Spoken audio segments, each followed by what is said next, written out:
but Sam usually hooks us up. Oh, yeah. That guy got the front desk. Sam was here a second ago, but that's not. Yeah. Sam is not the guy at the front desk. Yeah, the guy at the front. I don't know him well. Ricky would if he was here. I'll just hang tight.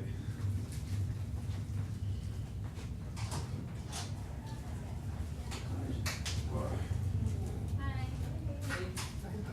Going. Good. Are you? Been a while. Yeah. Have I not seen you latest?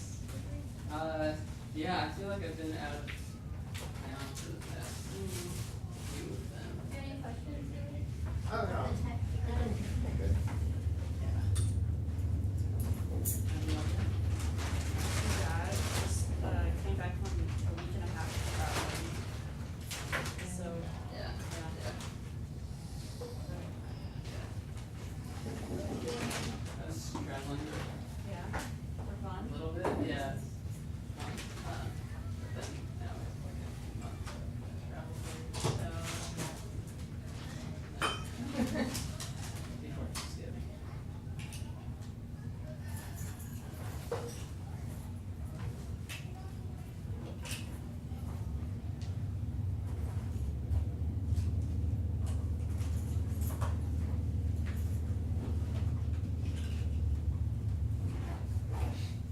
Anybody rolling with you, Gary? No, not today. How's Scott doing? He's pretty good. His brother's about to move out of his house. He's about to be living alone. So I'm gonna have to go over there and help him a lot. Good? But he's gonna turn his brother's, the room his brother was renting from into a studio, yeah. You didn't have one before? Not really. It's just right next to his bed, Yeah. So I'm gonna have to build him a custom setup. So That's pretty nice, right? yeah, it's pretty cool.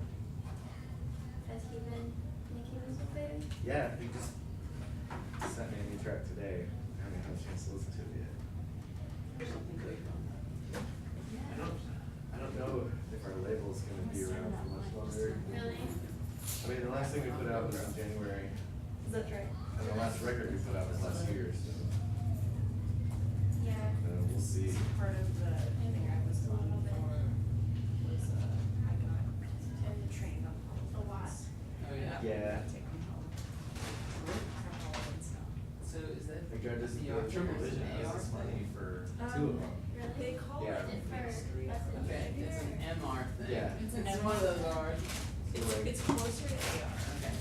they owe us money for the But Slink, if you think of the it as record that like had the remix basically of My Singing on It. And they like owe us, I think they owe us money for the Yeah. it's just like record. instantiated. Oh, wow. Yeah. Yeah, that one seemed to be pretty good. What is like? Is it like a room? No, it's, you see through it. It's like the glass, you see through it. It's not feeling that bad. And it's like, But it's not like a big old thing. and it's completely untethered. You can walk around. And like, so you could take like, But yeah, we you take like flat things, like YouTube. Yeah. Like not moving. That's pretty cool. Nuts. It's like so. Is That's it? like, whenever you go to taco, maybe. I want to see one person I just don't like know grab what the this chick and just sit with it. That happened one time with the local. What? Yeah, the guy that I loves was to just see this saying, I and got he home. grabbed the huge thing. Oh, cool. It's I crazy. literally Literally said 3D something model to in Unity and just like scale it like life size and like put it on the floor and it has like, it's Yeah, I massive. felt really So if you take a awkward, 3D but ball and I like was throw like- it, it I'm like almost bounces off. impressed with that level of like No. sociopathic. I know, So right? weird. I was just, whoa, cool. It's, That's it's, it, that's when it. I first saw it, I was like, I don't know, but then after like spending. Yeah. Which is more stuff than just like keeps Here's my block. Okay, I'm gonna go get some ice over. Camel beer. Come on, Aaron, It blends in with the face light on the hair. I can't see it. Oh, no, you Right there. Working mostly.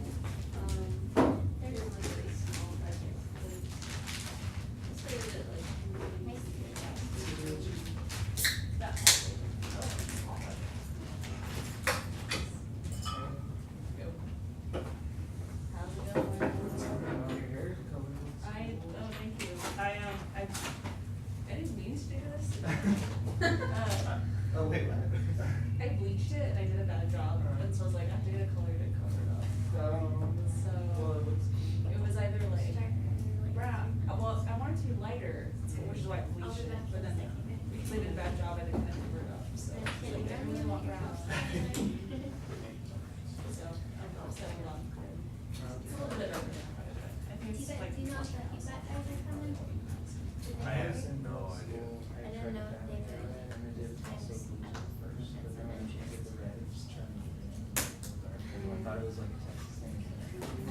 They're like, it just so happened that the weekend I did it, there was like a tragedy at Texas A&M, and then so when I came back to school.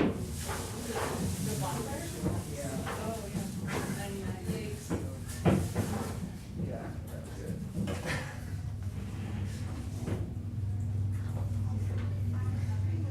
So it didn't work out as that fun. Red is a hard color, I guess. For me, it's just red. I never know. Jo always looks good when she doesn't wear makeup. Good, she's a good redhead. What is she when she doesn't have? Like her eyebrow color? Like a dirty brown. What color are my eyebrows, Charlie? Ow. And your facial hair. Well, My and I was my just trying to beard sometimes remember. goes different than my hair. Oh, yeah. But actually, it hasn't done that much down here. Maybe it's a Plus, seasonal it thing. usually gets red Your eyebrows? on my beard. Oh, yeah. Maybe it's the sun. Yeah, it usually does, but maybe it's just because in the summer here I don't go outside. Yeah. But when you do, you get a ton of sun, Yeah, so. that's true. And even But I was just thinking that we need, like, maybe it was watching Star Trek last night, but I think we should just like, whenever we can have holograms, we should have holograms. Yeah. Like in the house, Like and in that our one lives. episode where they're looking at their thing on spine. Oh, I meant like hologram, like the blankets and like David's visor. Okay. But yeah, no, also that. Yeah, like the blanket they have in sick bay, that's a whole. Yeah, holographic like- message. Yeah. Like I found one of your holographic pencils and I'm thinking, why do we have other No. pencils? Yeah. And then when people come over and say something, well, I'm like, we have no idea. Hey, is there like a paint you can just paint or print? I hope so.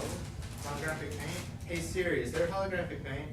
Oh, there is, but it's really expensive and it's hard to apply. It's for like, car hobbyists. Oh, Is your name It's like that Siri? film that you can like. It works. But also it didn't. Siri heard, is there holographic me? And he said, I suppose you can't. I don't. Yeah. That's changes the voice. I guess Yeah. I've never heard the other voice. I changed the accent. What? My Siri's Australian. That's fantastic. I'm gonna make mine an Australian guy with something like that. Oh, that would be cool if you also. That's not sweet. Your name, and you'll say, hey, crocodile. Hey, crocodile Dundee. Hey, Is Croc. this a knife? Is This this a is knife? Hey Siri, is this a knife? Damn it. That would be hilarious if there was something. Hey Siri, is this a knife? Here's what I Do I have like a mumble? It never understands me and I'm sitting right next to it. I want like a, you know how Hey Siri. Giphy does like the, you can like slash Giphy things on Slack and other things. I want that for Frinkiac for the Simpsons. Mm, Like that would be. Just like amazing. instantly, Yeah, like, yeah. as you're thinking about it, it just sends me. Yeah. Why should you need your Oh, I shirt? should have put No, one in. no, Sam, no. Oh, what? Right, it's not Sam, too nice to late. meet you. Like what? Oh, to pull up Financial Panther? Which one is? what's The this? one where Marge said, tells Homer he needs to see a financial planner and he hears Financial Panther. Get him, Sheba.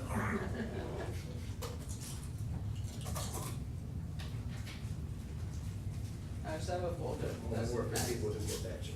I now just have a folder that's just done Frinkiac. It's always expanding, it's like whenever I think of one off, that would be a good one. I like it, yeah, like it, cause Frinkiac wasn't quite fast enough. You need to have them Yeah. look. Now it's good, it's pretty good, you can do it on your phone. Really? Yeah. I want that, but for home movies. The financial. Yeah, for the show home movies. The financial panther, Yeah. 60% of the time or 100% of the time, is that on Was that in that episode? there? No. Damn. Hey, it looks like we're live streaming. Oh my god, are we on If there? anybody's not okay with that, let me know. Just get out all your HR crap now. Yeah. Get it done.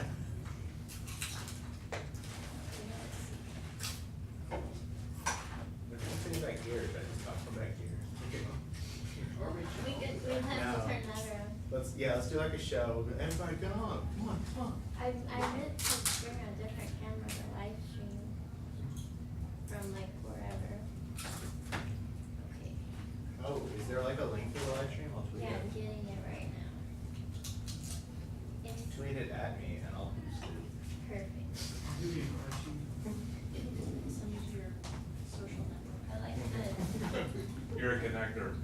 boost our traction tenfold by posting it. Check your class score, it just went up. Just so thing. If nobody's done it before, I'll do a quick intro to Protos, and everyone does like a 30-second intro. I'm just about to post the live stream. Hi. Yeah. Yeah, definitely, we're about to start. Yeah, oh, yeah. I'm just getting This is the gonna live be- stream up. Yeah, Every word I say. this is the channel. Every word I say. Stop, stop. I love when the live stream goes on the live stream. It would, with the match. Everybody does. Okay. I just listen to mine every time.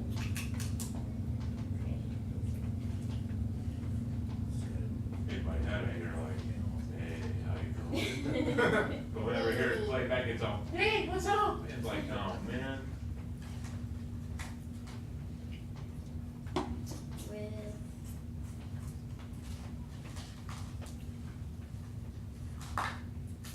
all of your favorite Monday.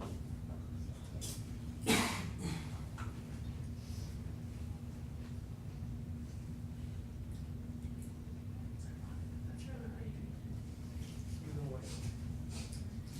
Is it their fault though? You should have wine.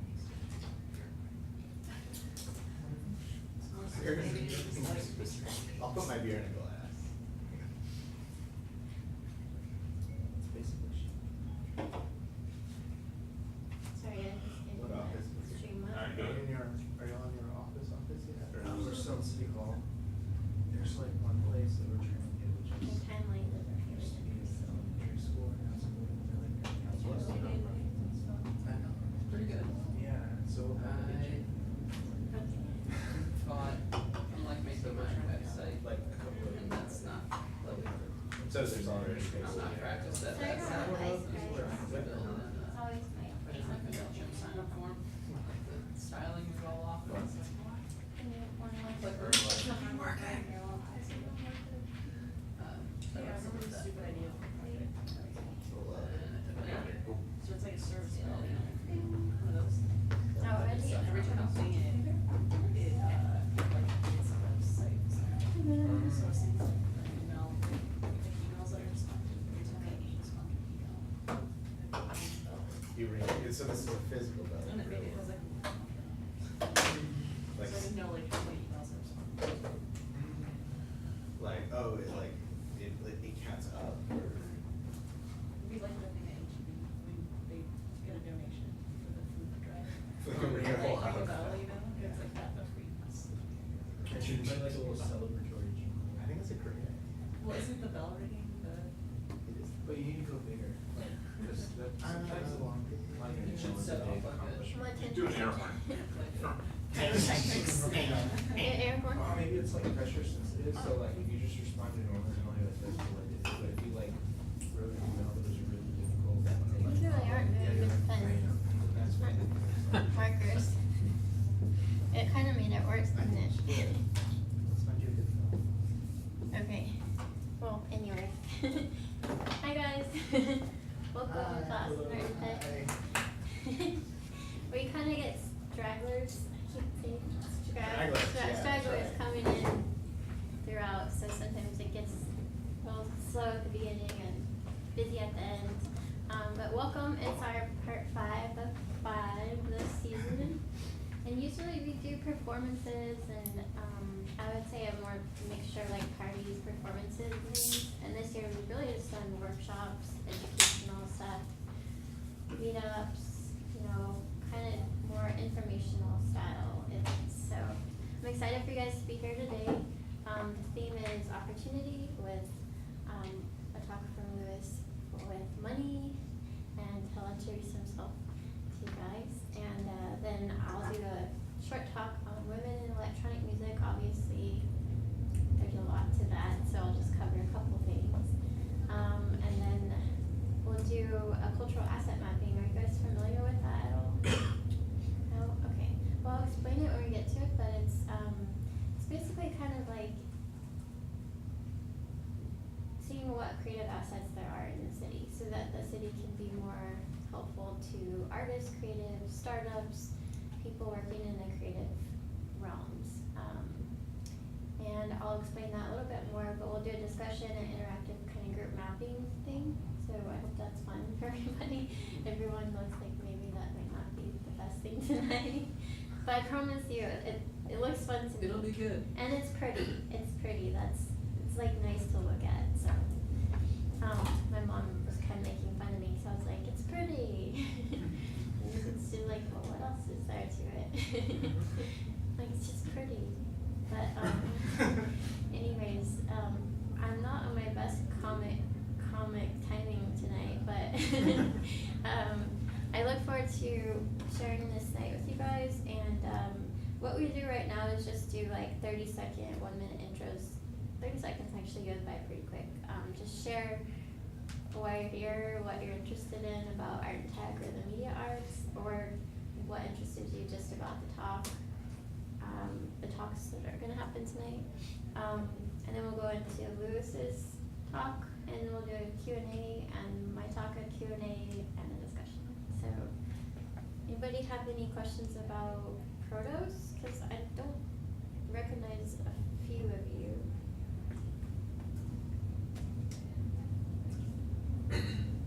I always ask because, not a lot of people have heard of it or know what it is.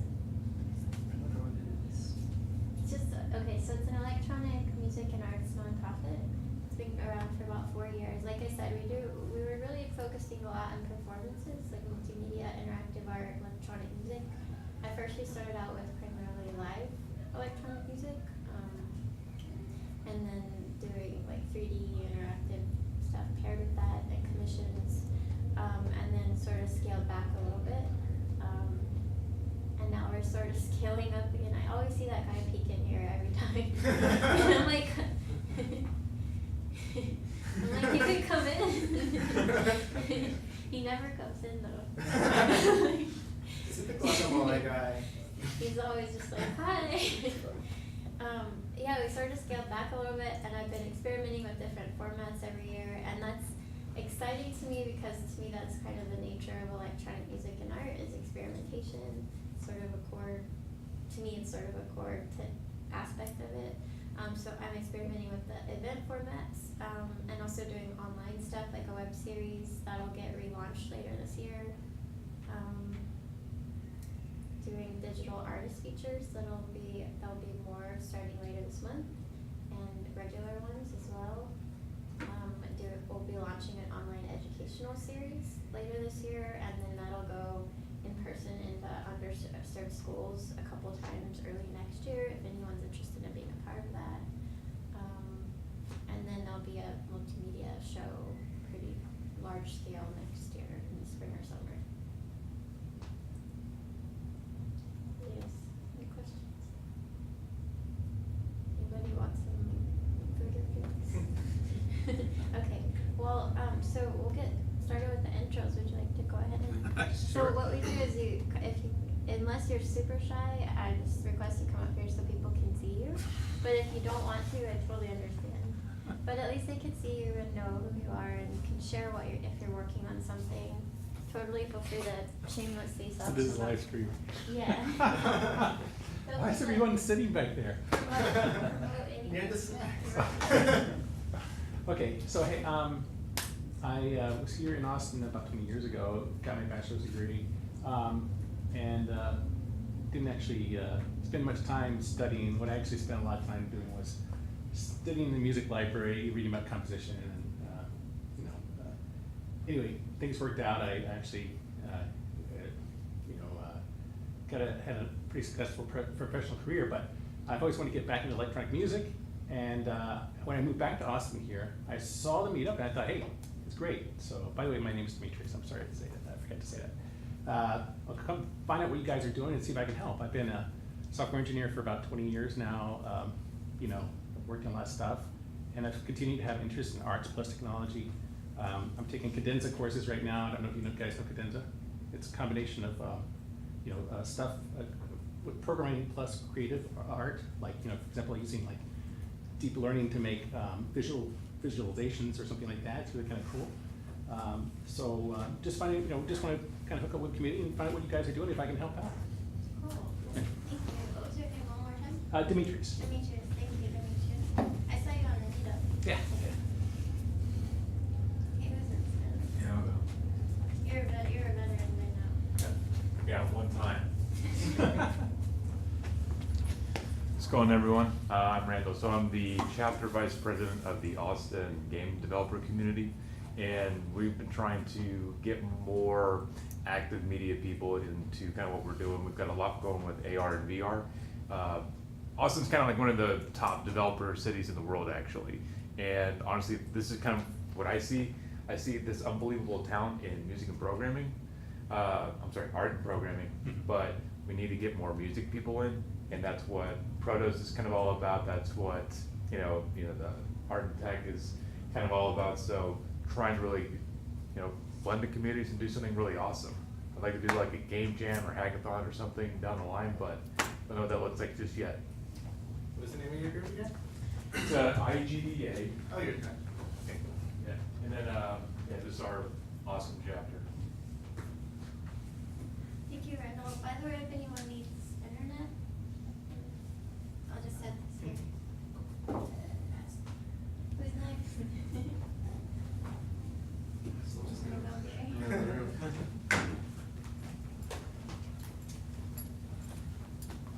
Hey, my name's Gary. I know Andria from a couple of years back through like the bass music scene, I guess.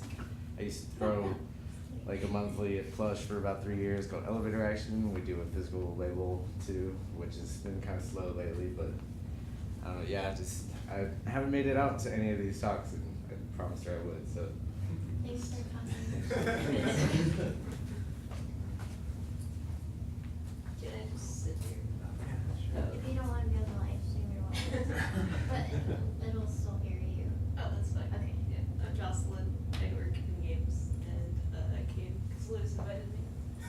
Thank you. Thanks, Liz. Thanks for coming. We should have done like you would speak and I could have done puppets for you. Oh, yeah. Hey, I'm Sam. I make video games, and I'm starting a magazine, which is like a subscription-based interactive magazine full of games and writing and other art. So I'm looking for people to contribute and help out. So get in touch if you're interested. What's it called? Wide Open Games. Awesome. Thank you.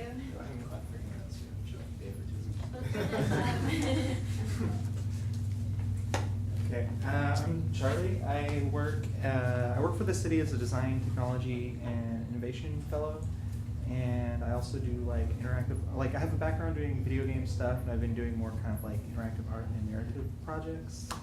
On the side, I'm showing a thing at Fast Arcade next week, and yeah, that's what I do. What is the thing you're showing at Fantastic? Oh, it's like a narrative interactive story project called Into. Into? Yeah. Like in the number? INTO. INTO, okay. So for those on the live stream, check out Fantastic Fest's Into. I'm going up like for the whole thing, so you should like, I'll go last. That's good.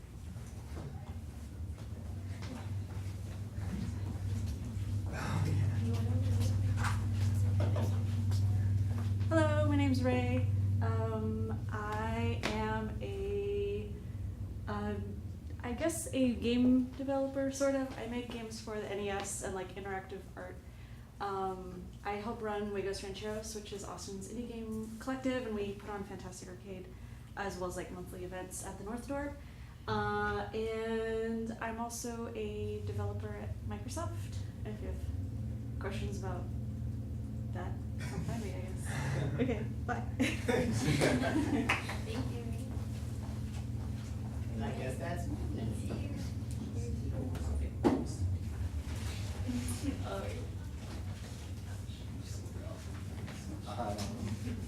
Well, I guess I'll like introduce myself generally and then introduce myself more specifically for the context of the talk. I'm Lewis, I'm the presenter, so this is my first 30 seconds and then I get another 15 minutes, so this doesn't count yet, right? Yeah, totally. So I help run a show called Nite. That's kind of how I know Andrea. We've been trying to book, it's a speaker series and we've been trying to book more arts and art-oriented people lately, and so that's how I know Andrea and how, because she presented recently at Nite and it was great. Thank you so much for doing that. But I'm also a financial planner, which is how I am here tonight. She invited me to come talk about financial planning with y'all. And because I like working with artists, which I'll talk about. And this is my first time talking off of a phone, so let's see how it goes. Would you like the lights down? I don't know, can y'all, I can see fine. What's up, the mood? What's up? Like, Yeah. this. That's more, Hey. that's the right amount of Okay. intimate, yeah. So the title of the talk tonight is Step 1, Taking Charge, and it is for Protos tonight. This is actually the cover art from my website, if that tells you anything about me as a financial planner. Most financial planner websites have like an old couple laying on the beach counting their money, and that's not really like the client that I deal with. So I'm trying to reflect my community a little bit more. This is from a local artist, Moyo Oyolola, and I try, using Money Positive to engage in the arts and support local artists. So if you have a fun image that might work, let me know. We could work something out. Thank you, Protos, for having us. Thank you, Capital Factory, for hosting us, and thank you all for coming out.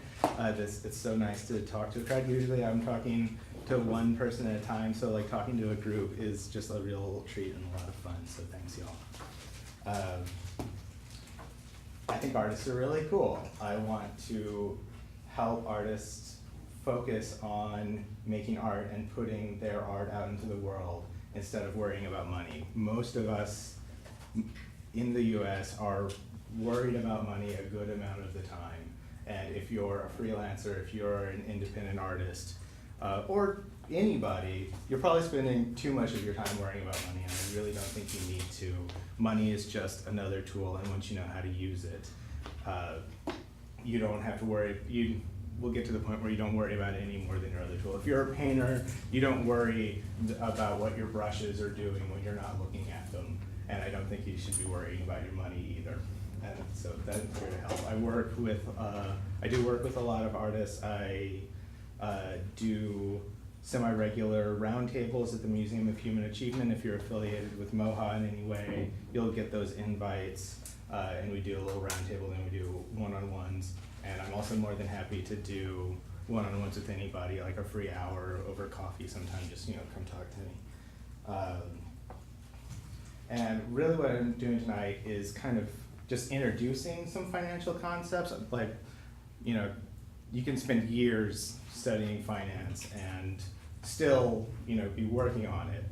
So this isn't gonna be everything you need to know, but hopefully you'll know some more and feel a little more confident tonight, and at least know what you don't know, and then you can also ask me things that you want to know more about. And so this is an introduction, not by any means an exhaustive coverage. If anything, hopefully just makes money a little less scary.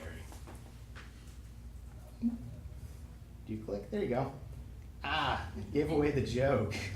Wait, no it didn't. The slides are in a different order now. What I'm not here to do is to make you feel bad about money. Most financial advice is often yelling at you, telling you what you're doing wrong, and that if you skipped a coffee every day, you could own a boat by next week. You're not broke because of coffee. If you're broke because of coffee, that's a good problem. That just means if you have slightly less coffee, you'll be okay. But I know this because I drink plenty of coffee. I went and got this Starbucks just so I could take the photo. I needed it for the slide. Thank you. There's kind of like a top-down view of how I view planning. There's 3 stages that a person or a family goes through in the process of like getting good with their money. The first step, is like deciding to take charge, to like get your finances in order. Then like using your money to like figure out who you are in the world, like what are your values, how do you want your money to like express you? Because ultimately it does express you. And then what you want the legacy of a lifetime of your interactions with money to mean. But tonight, we're really focusing on the first one, taking charge. That's the first one for everybody. I've come to learn that people only change their money habits when they're ready to. They come to me when they're ready. Like I can't bug you into changing your money habits. You have to come to it. So once you're ready to take charge, that's the first step. You're already on the path when you're decided to take charge. And that's what I always put when I'm giving a talk out in public, but really the title of this talk should be Step 1, Getting Your Shit Together.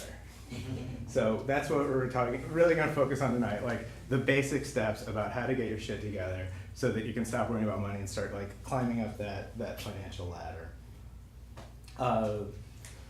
One of the most common questions, the most common problems is with professional artists, with any freelancer, and anyone who's like kind of living paycheck to paycheck is, well, that sounds great, but I have no money. How do I live? How can I do all this financial planning you're telling me to do if I don't have any money?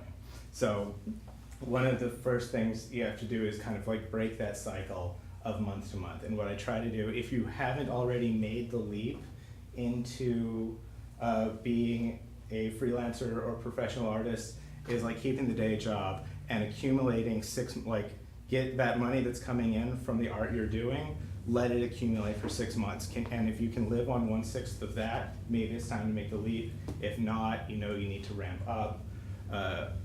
You need to like have more income from that. If you've already made the leap, I try to like help you figure out how to like squirrel some of it away so that you can break that month to month process, so that you're not living every time money comes in, it goes straight out of the bank, or straight into your mouth, or straight to your landlord, or whatever.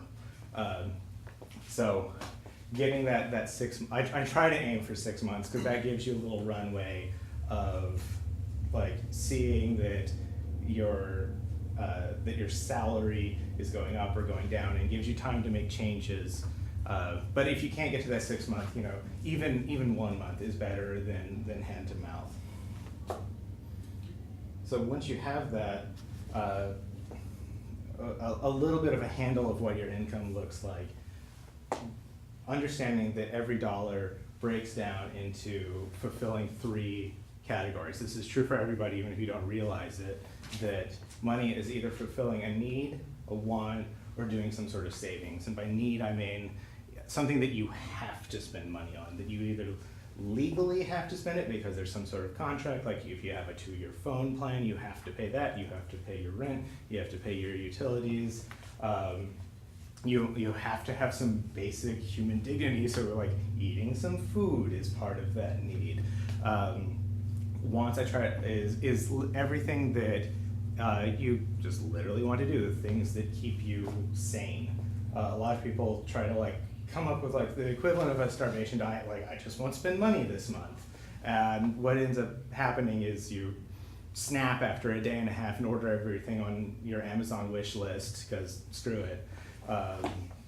So I try to give everybody some amount of wants. The idea being that if you're not going over that amount of wants in a month, and you're hitting your goals, you're doing fine. And then the last thing is savings, which is anything with an interest rate attached to it. And this is actually what I'm gonna close with, because this might be the most important part of the talk. Like if nothing else, understanding what savings is really about, and why anything that has an interest rate attached to it, either positive or negative, is kind of the take home for the night.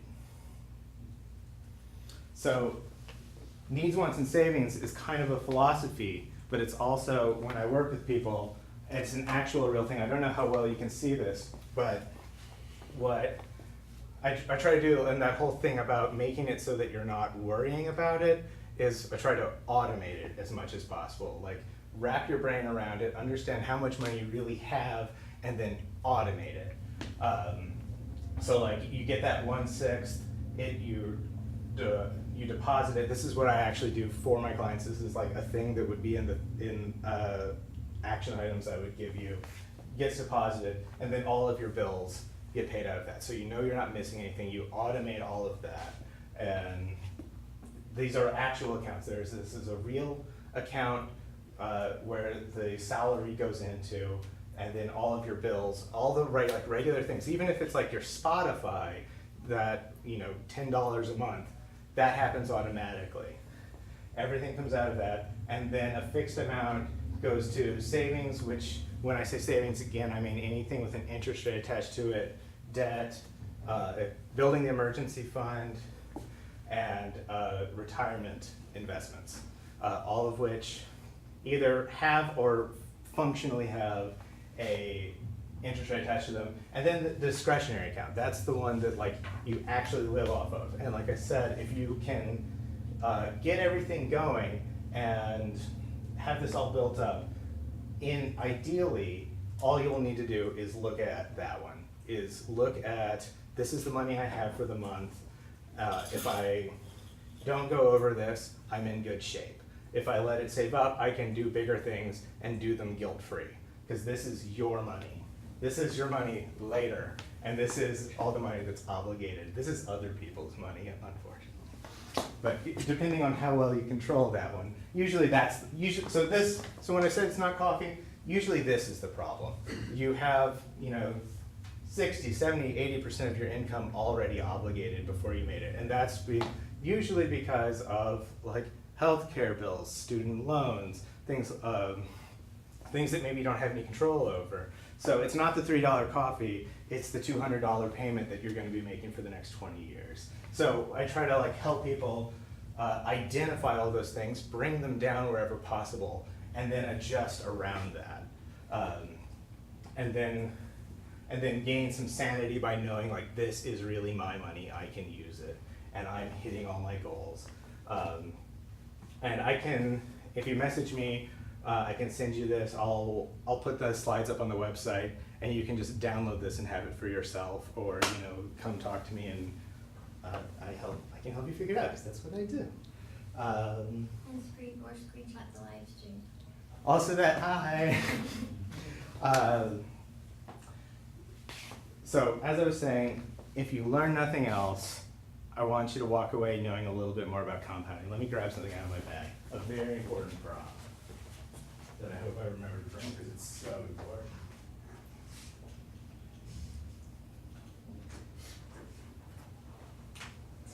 I didn't, but fortunately I have plenty of other props. One sheet of paper.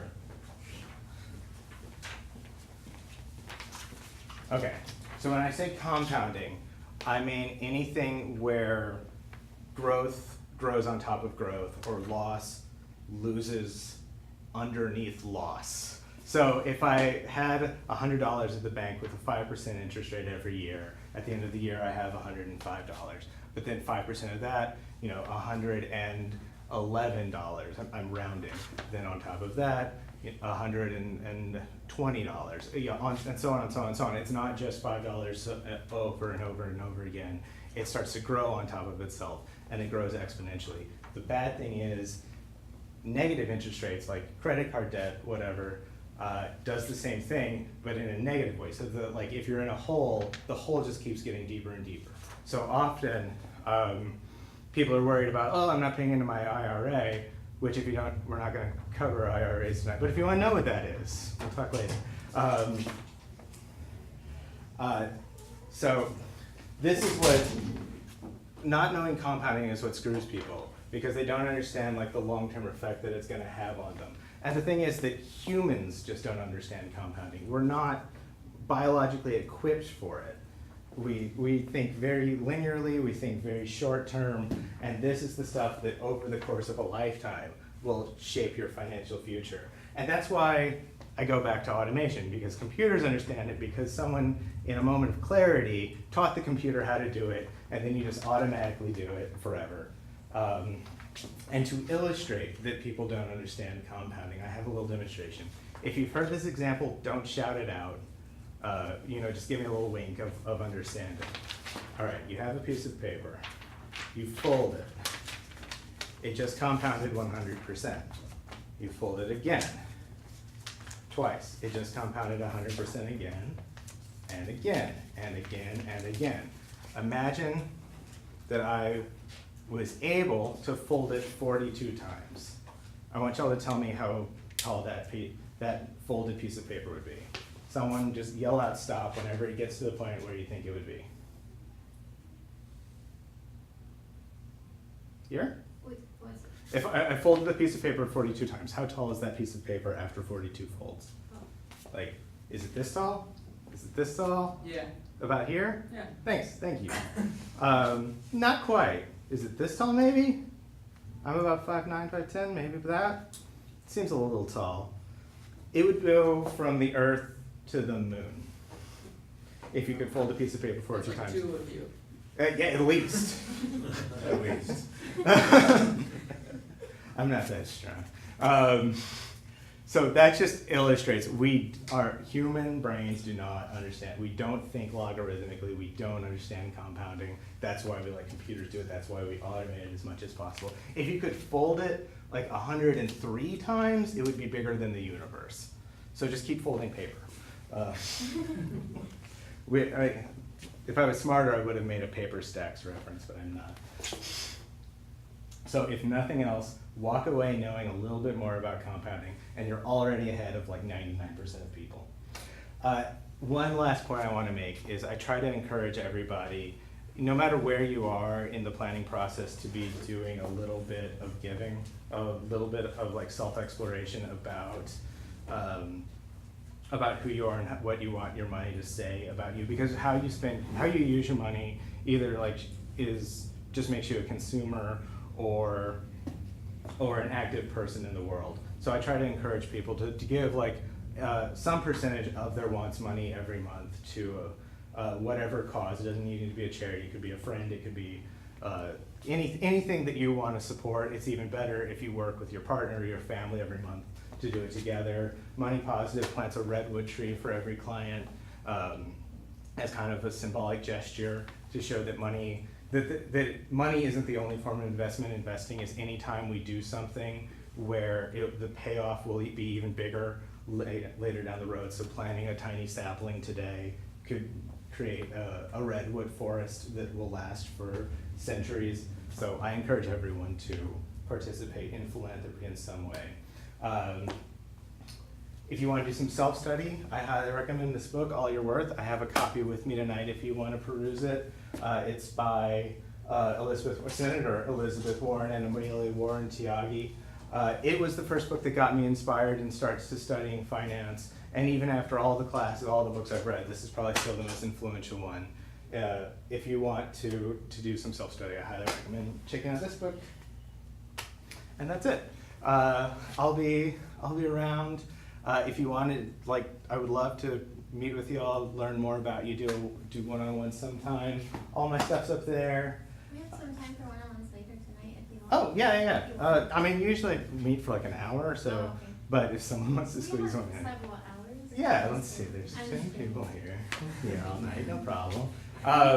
But, get with me, we'll have a cup of coffee. I'd love to learn more about you and try to help you in some way that I can. And if I have time, I can do a little bit of Q&A, but okay, yeah. If anybody has anything.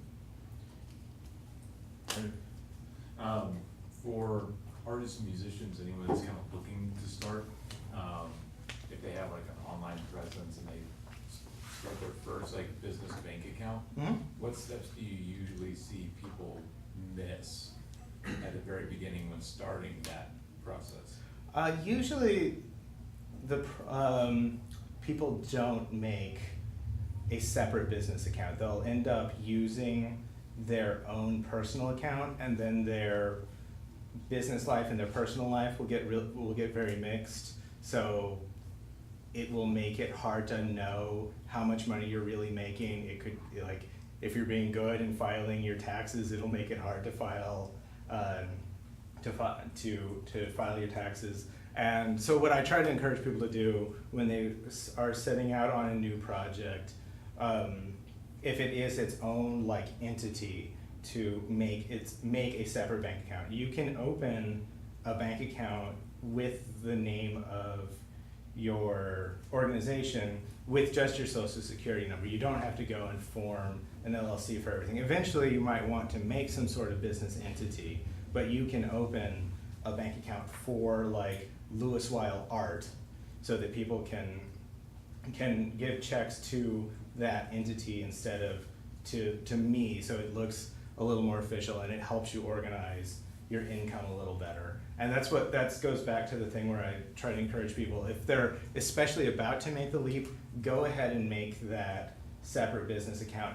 Put all the money that flows into that account, and use that account to cover any expenses of the work that you do, so that you know how much you can deduct and you can have a little control over how much you're putting into the project, so you know whether it is actually creating money or whether you're losing money on it. And then you can make, you'll have enough information to make more business-like decisions if you segregate everything like that. That's probably the biggest thing I notice. Does that make sense? Oh, yeah. Yeah, cool. So would you, for a business account, would you set up like 2 business accounts? Like how would you apply the needs, wants, savings Yeah. to? So just business, Oh, like a business savings and a business operations? yeah, that's a great question. You can certainly do both. Let's see. So what I do for my own business is I've gotten to the point where I know how much I pay myself every month. So I have a checking account and a savings account. Mm-hmm. The checking account pays me every month, so I have it set up to the equivalent of the 1/6 I've now calculated out, and pay myself out of that checking account. And then I have a savings account which is specifically for taxes. So I spend 35% of what I'm paying myself to that. So I can look at the checking account and be like, okay, yeah, there's enough money, it's going up, it's going down, I can, do this outreach thing, I can get this software, whatever. If you're not at that point, it might make sense to do the 3-account system. Businesses are different than people, whether some people believe that or not. So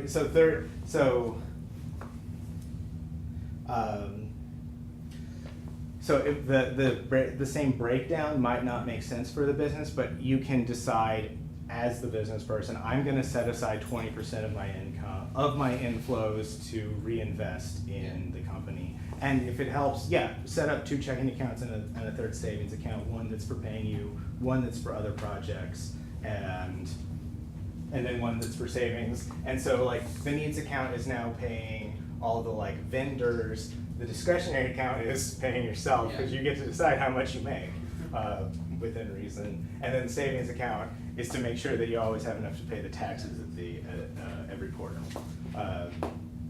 But yeah, I'd highly recommend doing a system like that if you're in an active business. Anything else? So several separate accounts? Something similar like that. Probably 2 checkings and a savings account is what I would probably recommend.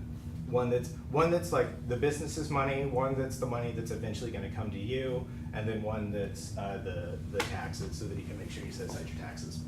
Because do that when you do it. Otherwise it'll get used up. That is super common. That might be the most common account problem that people have, is not setting aside the taxes. Anybody else? And it's like one of the most important things to do. Yes, it keeps you out of jail.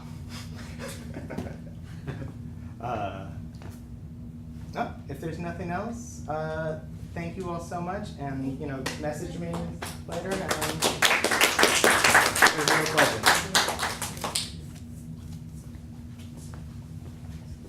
More questions? I can keep stalling. I'm just kidding. Let's go back to the video.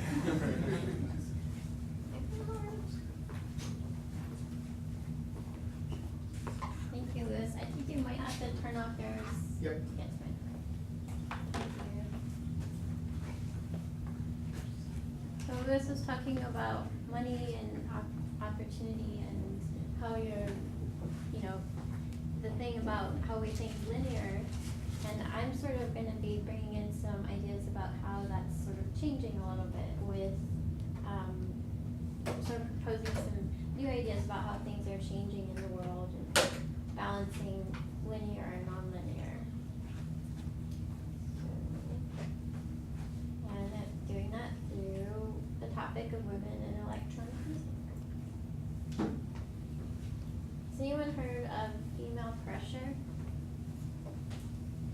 Online thing? Maybe I can pull it up right now. So let me just ask you guys a quick question about that. What are your thoughts on women in electronic music? What's the first thing that comes to mind? 40 years of women in electronic music. 40 years? Is that a documentary or something? It's actually a post on Syntopia. Okay. It's a, I mean, long story short, it's unsung heroes, I guess would be the best way to put it. Okay, that's kind of what female pressure is. Anybody else? Got a quiet group tonight. Portishead. Portishead? Yeah. Okay. I'd be like Heather Hart, Mistress Barbara, Okay. Space Girl. This girl. Anybody else? No disco? Okay, if we're gonna name artists, we could Yeah, spend yeah. all night Yeah. going Yeah, down go our. ahead. There's so many good ones. Go ahead. I was actually gonna do that later, but I'll pull this up now. So female pressure was basically kind of giving some visibility to women in electronic music. What's that? Right. Immunity. So it started out as a blog on Oh, yeah, Tumblr. yeah. Did Yeah. anyone see that blog? No? Okay. Let's see here. So basically, female pressure started out as a blog on Tumblr. I'll pull it up in a second. But as you can see, well, we'll go to the about in a second. But they do randomly featured artists. These are women or self-identified women in electronic music, and kind of where you can find them. And then you can also search. I'm sort of blocking it, but you can search by location, genre, profession. I've done some searches and found like 2 women in Austin. I know there are more women working in electronic music. So let's see. Where do you guys want to look? Australia. Australia? Let's do it. I don't. That would be in the Pacific. Yeah. Country. Melbourne. Whatever.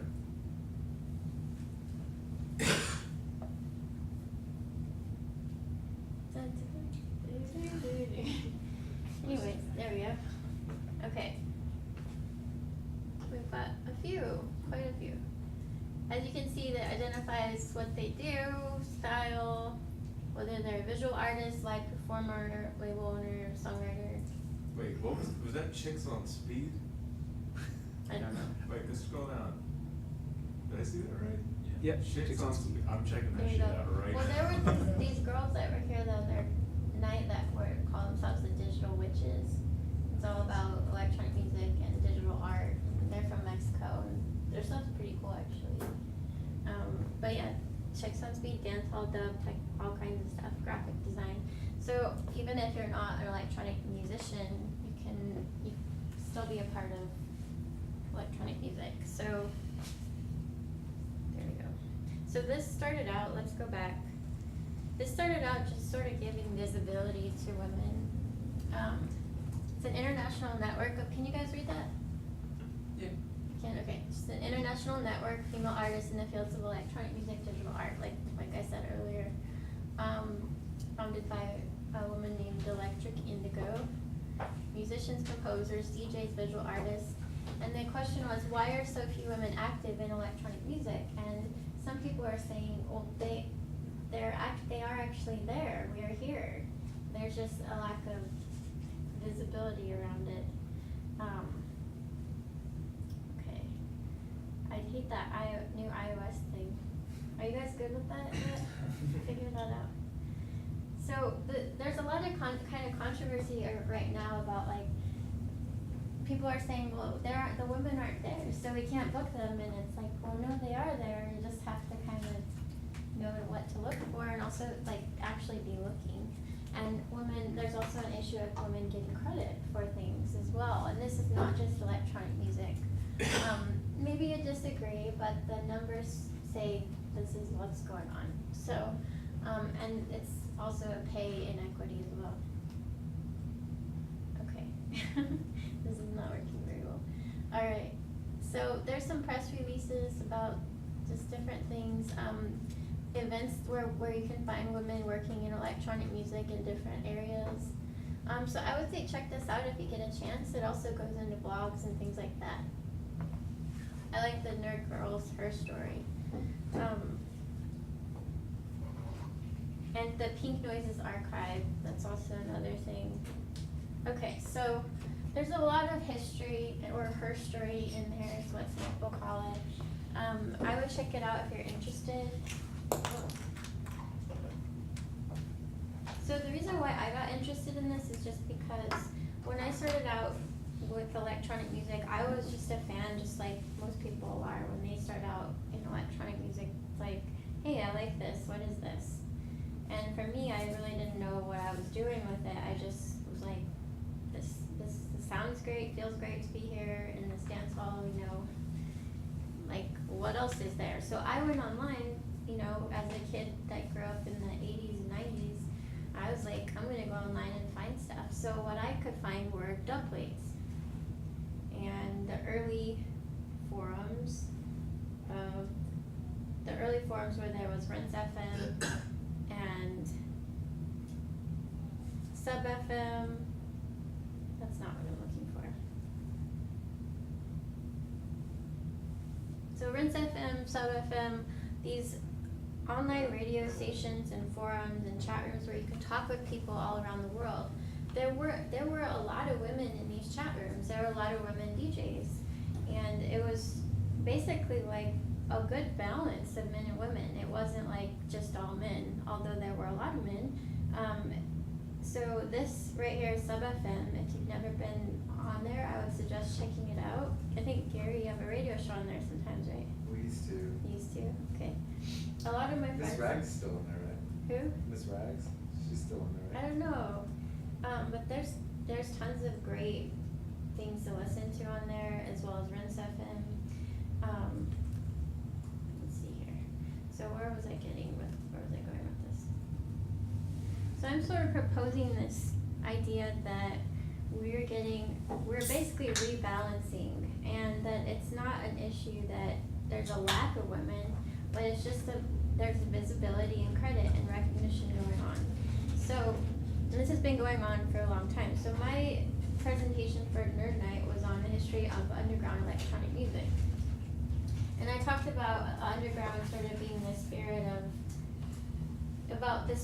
and sort of the overall topic, which was Soul of the Machine. And for women, a lot of women who are already in technology, or like Ada Lovelace here. I'm so bad at this. Let's see here. Is that working? I don't know. It is. Yes, there we go. There we go. Sorry guys. Go back.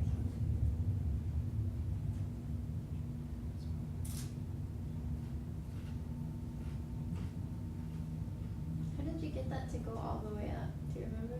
What's that? How did you get it to like go into presentation mode without being the... Presenter external display. Okay, that's what it was doing, but it was doing something else. Okay. Oh, it's working. So since the beginning, let's go back. So I presented on underground electronic music, and obviously there's a ton of stuff there, and obviously underground is debatable what you want to call it, or what you want to define it as. I define it as something being sort of non-traditional, non-mainstream, and I contest that women have been involved since the very beginning, including since the beginning of having computer music.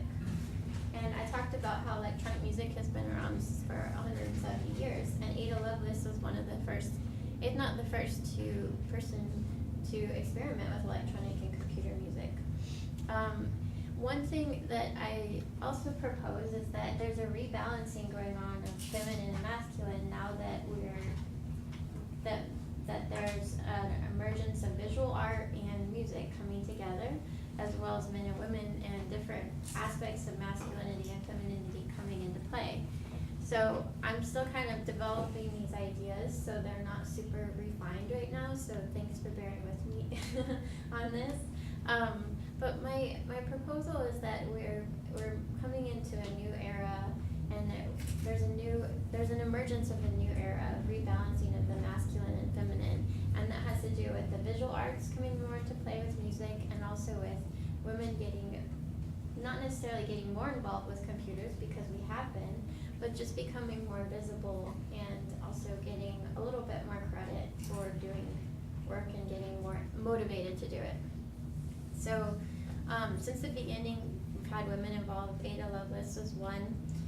This is Clara Rockmore with the theremin, early 20th century. I'm not going to go into all of these because that was another talk, but I will talk about the women. Is that showing it? Oh, yes. Okay, so dub music. This didn't show it at the other. Maybe it'll play it now. It's trying. Let's see if it does.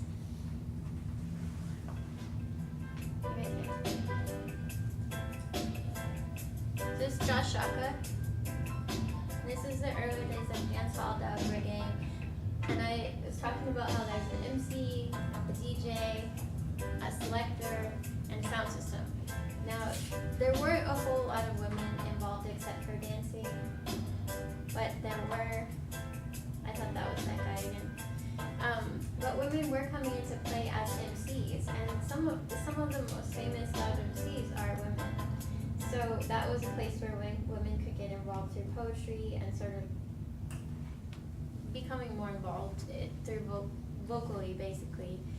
One of the first disco tracks, You Want to Be Cool and D Cup, Sol Mikasa. And now I think I will be able to play this for you guys. I couldn't before.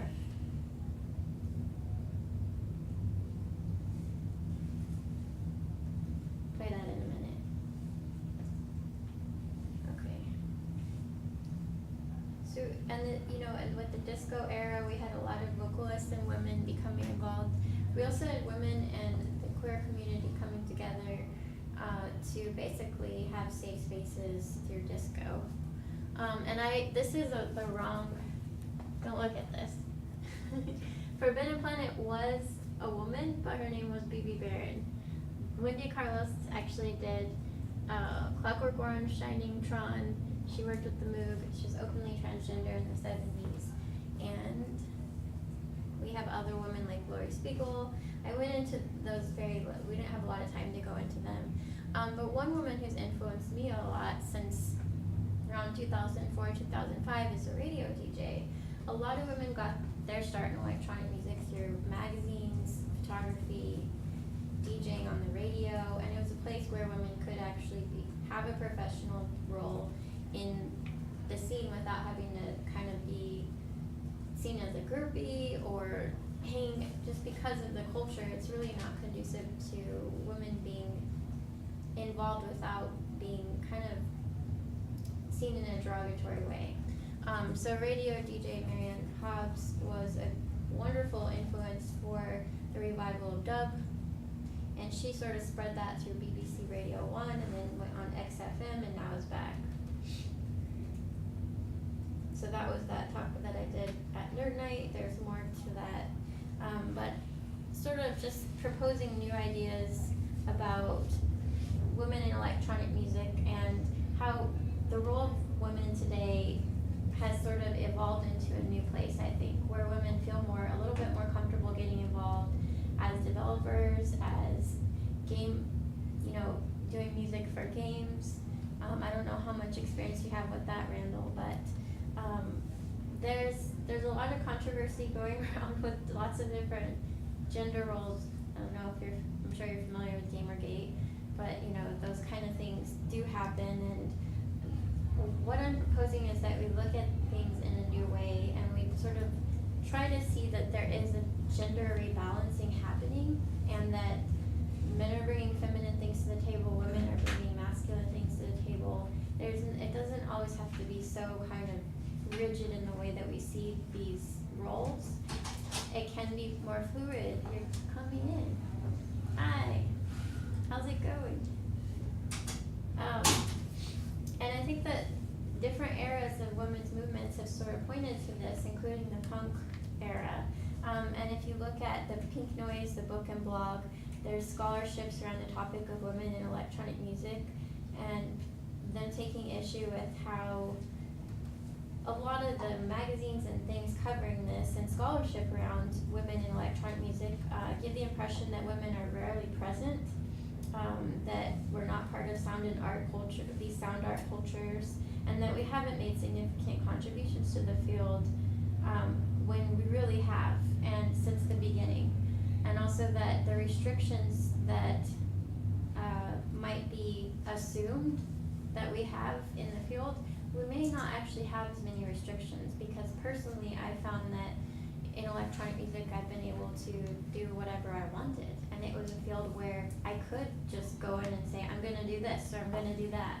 And because I sort of just threw off the tradition already by going into the field, I think you have a lot of men and women both, and everything in between, saying, you know, well, we already bucked the tradition and we already bucked the mainstream, so we're gonna do that now within this culture. And for me, I personally have felt, even though I'm often the only woman at a show or a club, not the only one, but one of the few, I don't feel like, I would like more women there, but I don't feel like it's off. I don't feel like there's something wrong with that. I feel like it's just a rebalancing, and women are becoming more comfortable with being in those spaces. But it really takes a sort of shift in our thinking about these things, and that's what I'm proposing, is that our minds as a collective and individually are shifting into more acceptance of just new roles, new gender roles, and new spaces where we might not have been in different times. So, but in almost all non-mainstream movements, women have been involved and been at a lot of the helm of these movements, because they've already sort of bucked the tradition and said, well, I'm just gonna do this now. And the men around were like, cool, you know, that's awesome, let's make this computer, or let's build this sound system. If you're familiar with 40 Hertz Sound in Canada, that's a man and a woman doing that, a husband and wife. There are tons of women involved in electronic music that, you know, you just may not hear about, but are at the helm of a lot of things. So that's my proposal. I know there's a ton of history I could go into if you guys want to hear the history. I suggest you look up B.B. Barron. You look up Wendy Carlos, who I talked about. Let's see, I have a list here. If you're interested, obviously look up Bjork and Goldie. Look at the late 70s and 80s of hip hop and the art of scratch. There's a huge vinyl culture, and although people may say that was very masculine, there are a lot of women involved in when it started to move into the 90s. There's a huge emergence of female rappers, and that's a part of electronic music history, because hip hop started out with vinyl and 2 turntables. So think about those kind of things, and you know, just considering in your mind the influence of women in this history, and in these queer and LGBT and spaces and safe spaces for people of color. Women have had a huge influence in basically kind of being like creating these spaces as well as helping sustain them. IDM, electro-industrial, 70s and 80s, we have women involved with all kinds of bands here. Let's see here. Grime and dubstep, we have a bunch of female grime MCs. I can't name any off the top of my head. Who's that girl though that does the funny, you might know the funny jokes about brushing your teeth and doing like hygiene? Hi. Hello. I actually am asking if people are gonna take photos that they asked me beforehand. Oh, okay. Unless you're part of I was just it. doing a live video from the other thing. I can end it. Okay, cool. Thank you. Sure. Unless you're if you want to, please to come and sit down and hang out. But yeah, trap and electro pop. A lot of women are involved nowadays. There's a lot of kind of like popular female DJs. So if you the issue though that keeps coming up is that women are not getting on the bills of festivals and not getting paid as much as men are. That's obviously an issue. The numbers are there, so that needs to be addressed. And my question to you is sort of what do you how can we address that? And also, let's see here, I had a couple other questions for you guys. Do you think women are present in electronic music, and maybe you don't have any experience with it, but just with women in tech, and what sort of issues do you see today? Excuse me. See any issues or solutions that might be a part of what I've talked about? Is that a real question? Yeah, not Okay. a rhetorical question. That's a fake question. I think that female pressure side is pretty cool. Like Yeah. if you're curating something and you Should pull it up right want now. to make sure you're inclusive and everything balanced, it's good. Yeah, It's a good definitely. resource. And then some people are saying, well, we don't wanna just hire female, and women even are saying, I don't wanna be hired just based on my gender. Yeah. So that's another thing to think about. What are your thoughts with I it? think we're getting more and more of and this is the way it's supposed to be. If you can do the job, then you're the right person for that job. Yeah. So, I mean, more and more, I mean, from what I see, it's kind of like whenever there's a backlash, there's a counter backlash. You mentioned, Yeah. this is my perception, I don't have any data to back this up, but you mentioned the whole Gamergate thing. Yeah. The amount of people who would, just, yell, that they have a problem, there's equally, if not more people on the other side going like, you're a moron, because everyone that I work with, all the women that are just killing it, like with the stuff to do, some of the strongest people I know are women, because they've had to like fight harder than like Totally. everyone else. Yeah. So, I think it's kind of one of those, it's gonna work itself out ultimately, not that there's room for improvement, there's definitely room for improvement. So you But- think you have an optimistic view? Oh, absolutely. What do you think could help, was sort of my question, like, as far as the issues that I brought up, but also the optimistic view? It's a holistic community thing, right? Because, I mean, it can't be one-sided, it can't be only women, just kind of shouting from the rooftops, it's people backing themselves up. I mean, like, if you took it 180 degrees, this is just the way that I kind of look at it. If you took it 180 degrees, and let's say, women were dominating everything, and then men were having a hard time, then like, what would you do then, right? Well, the pre-Neolithic era, that was what was happening. They just made a bunch of sculptures of women. Right, so it's like, all right, it's gonna take everybody. It can't be one group or the other, it takes everybody to do it. And it takes people who advocate for, their brothers and sisters to fight for their brothers and sisters to make things happen, period. Seem like you have a thought for them. Okay. Yeah, so one thing I've been noticing, the group I'm working in now, like they've been making specific efforts to have all kinds of gender and racial inclusivity in the people they hire, but then that has, like, one of the challenges has been just since like they're, I guess, finding the right like groups of people to like actually put job postings in front of, like it takes more effort to find those networking opportunities than simply Gotcha. putting the job posting in front of the typical audience that you would expect for a programmer to see. So like looking for specific audiences is, Well, I guess like people that, I guess, like networking with groups that like are more inclusive or targeted towards women or whatever. It's like sometimes there's not overlap between the person hiring and Gotcha. those other networking opportunities.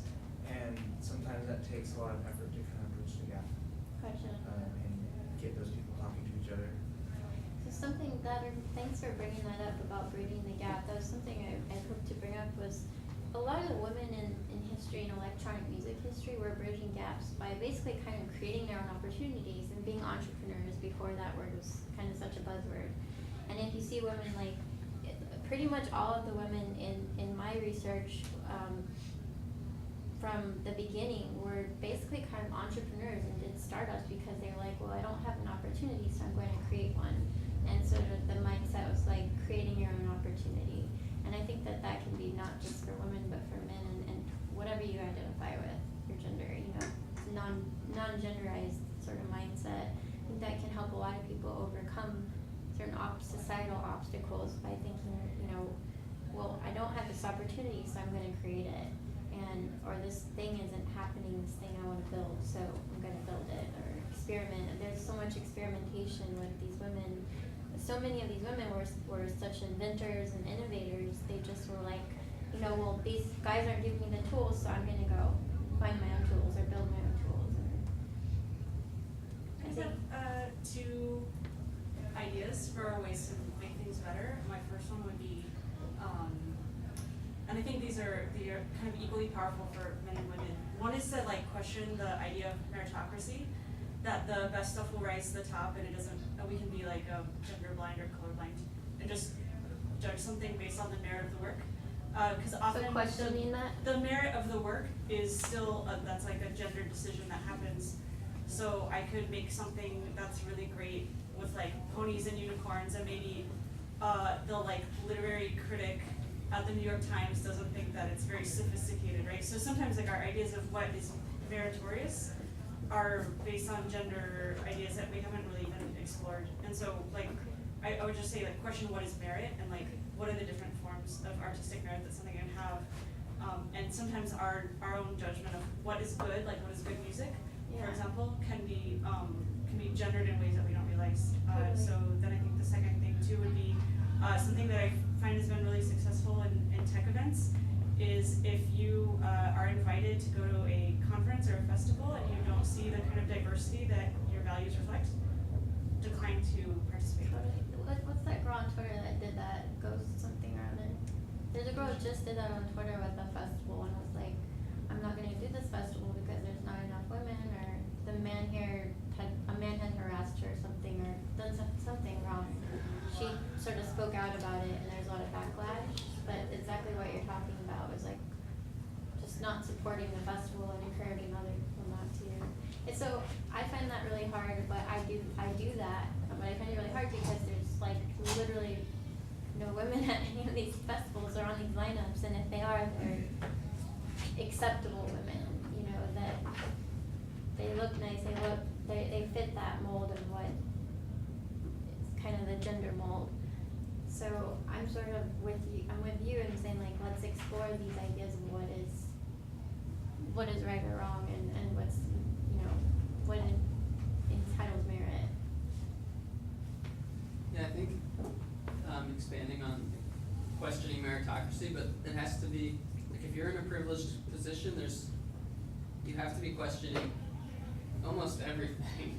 Like, oh, well, how did I get here? What are these problems? It's very easy to say if you are in, like if you're sitting well, then like, oh, nothing's wrong, and to listen and to say that, maybe my ideas aren't right is really worth doing. And I think nothing, like if people aren't doing that, then it's not going to change. It's not going to change itself. Gotcha. That's why I started the question thing again. Yeah, like a ton of people are like, oh, anyone can make electronic music. It's like, yeah, if you have access to it, Right. Yeah. You know, like those things that we don't always question, or like how long have you had access to it? And even with hiring, like Charlie was saying, like if you're a hiring manager and you say, oh well, we tried to do this as best we could, and we put the ad out there, and we really were looking through all the resumes that we got.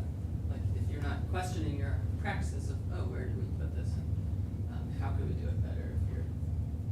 If you're trying to be comfortable and not trying to fix it, then yeah, the comfort thing. Yeah, most systems that are in place are like already inherently Yeah. biased, so if you're not actively working against it, you're probably Yeah. allowing it to continue to fester. I think being uncomfortable is, you know, if you're willing to risk being uncomfortable, I think you're probably gonna get somewhere.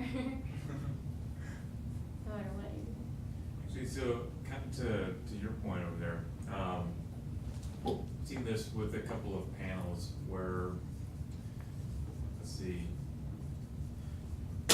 I've heard stories like women that will go in for like job interviews, right? And they'll walk through the doors and they'll see like the company or whatever, and they might be like in a room with like 3 other guys, you know, and everything will be fine, but they'll feel like this is not, just from everything that they saw in the office, maybe it may not be a fit just because it doesn't represent like themselves, you know, just like company-wide, so they'll leave, right? It's not gonna be a fit. On the other hand, the companies that are like the most diverse, both in like culturally, gender, religion, whatever, those companies end up thriving anyway, just because they've got the mix of ideas and they've got the different, you know, points of view, and that's really powerful.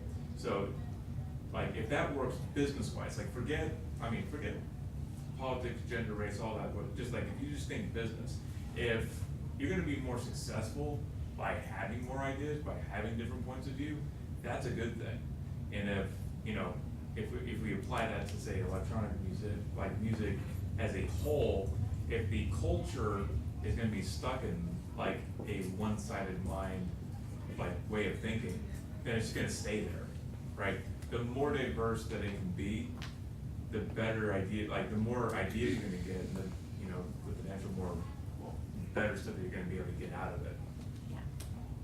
Great, awesome. Thank you guys. Just one thing to add, the kind of going back to like, if you see something, like identify it, and just like as an event organizer, what's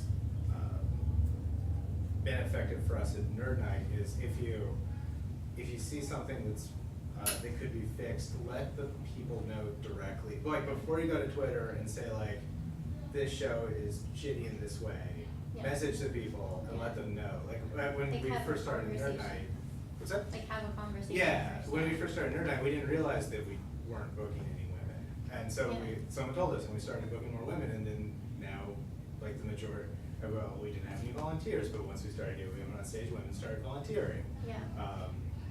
And now the majority of the, more than 50% are women, That's and then the audience followed. But then we also didn't know that we needed that we were having problems in the audience, and then someone told us, and then we knew we needed a safe space policy. And so if you're not being told, and it's shitty to like put the onus on like the people in the room to like put it on the people who are having the problem. Yeah. But like in a very local way, often messaging people directly will be the most helpful thing. And then if they're shitty, then Yeah. go to Twitter. I find that helps a lot, just going, you know, talking to people directly about those things. Personally, when I came back to Austin, I had already had like 10 years of experience in electronic music, working, you know, managing editor of 2 magazines, writer, photographer, an insider in different things like consulting major artists, and I came back and I had like tons of people questioning my merit in this, in a very small scene in my experience. You know, when I've been in much larger scenes where I never got questioned at all. But it was like, okay, well for me, I thought that was a good challenge to overcome, but it's still going on. It still happens all the time.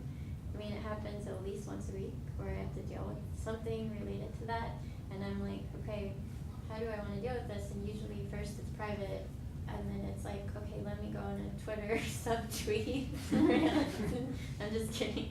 I do that like once a month. No, I'm just kidding.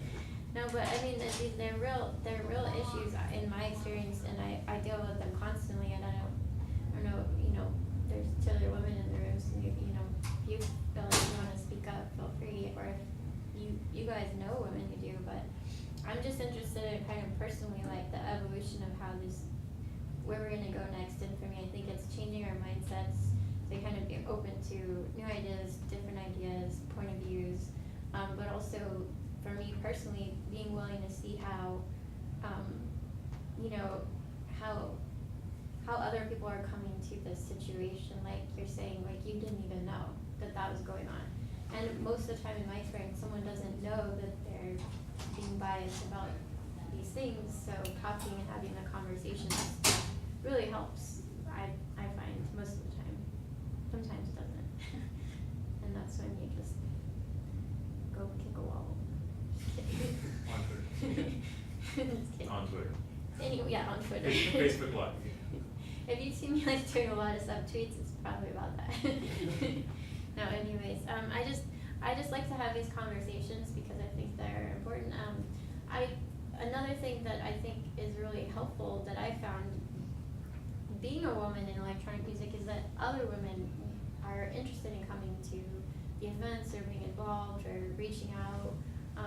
Our first performances, at one point a bunch of us were in the control room and we looked up and it was all females and we were all directing the whole show. From the lighting to the sound to the stage to the engineering, and that wasn't by design. So it's just like we just kind of attracted that energy and we were like, okay, here we go.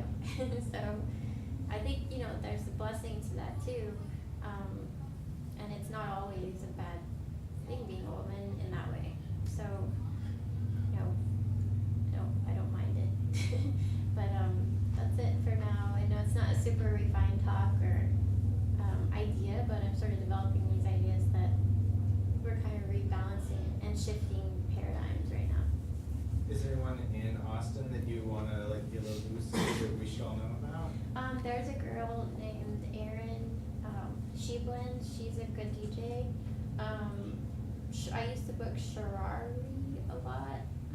She's a great DJ. She doesn't play out that much. Who else? Not in Austin, but Lacey, Fresh Till Death in San Antonio, but she plays a lot here.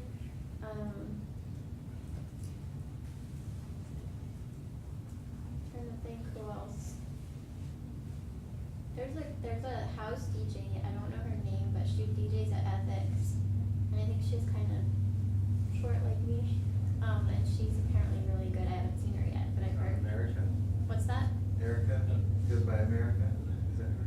I don't think so, no. She has an interesting name. I don't know her DJ name. Or I Wanna Be Her? I Wanna She's Be good Her? DJ. She's good, yeah. She DJs at the W a lot. I Wanna Be Her DJs brunch a lot at different places. Check her out. Maybe you know more than I do. Kind of a separate subject, from your perspective, from your point of view, how do you see women shaping electronic music in the next 1 to 3 years? Oh. New conversations, obviously, that's already happening. So definitely the conversations, public conversations, talking about it, bringing up issues that we've all been experiencing but not really talking about a lot. Maybe because we were afraid to, or we thought we would get ostracized or lose our positions, whatever we had. That's definitely something I've personally experienced, like being kind of intimidated to just talk about these things, and I don't feel that as much. Obviously, we're talking about it right now. You think that's less of an issue, like right now? Yeah, than it has been in the past few years, definitely, yeah. Just because a lot of women are talking about it to magazines online, they're talking about it in public, into the media and online because of Twitter and Facebook. More visibility, there's definitely, that's happening more. More recognition for the role and influence that women are actually already having, that's happening more. So you just see an increase in that. More recognition for the other roles that women play, including managing. There are some really great managers and agents that are, that have like influenced some of the most successful careers. There's a woman named Rebecca. I think she's in like Iceland or something, but she's been amazing. There's a bunch of amazing agents and managers around the world. A bunch of women work in Berlin at Native Instruments. My friend Cusan works there, and she's been around for like 20 years, and she actually helped get electronic music at on iTunes in the early days. with Apple in San Francisco. Now she's with Native Instruments.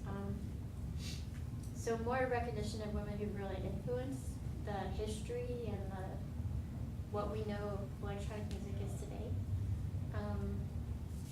More acceptance of women as curators, and because that's kind of what I've been doing, and people didn't really understand that for a long time. Yeah. Anybody else have? I think it's a good time to move on now. You guys ready? Okay. All right. Thank you guys for your thoughts on that too. It's not an easy thing personally for me to talk about, again, because it's kind of one of those things that's been for years sort of an intimidating subject, and you can get a lot of flack and you can get a lot of criticism just for talking about it as women. So appreciate you guys talking about it and lending your thoughts and opinions. And if you have, oh, thank you.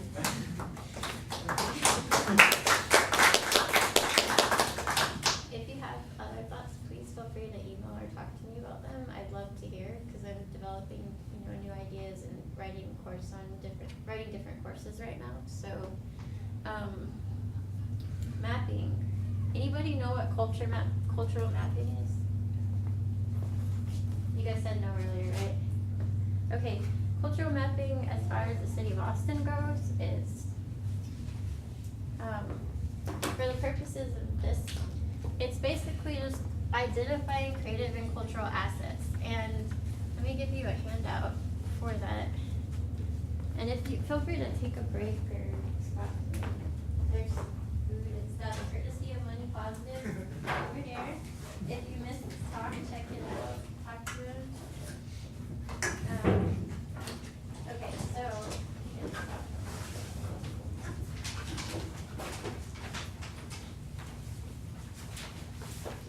please stay if you can, you guys, because this is actually a really important thing for the city right now.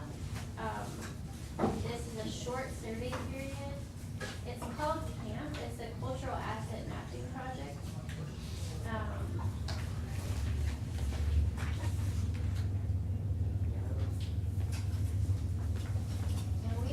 Protos is a community partner on this project. We get a little box for it. It's exciting.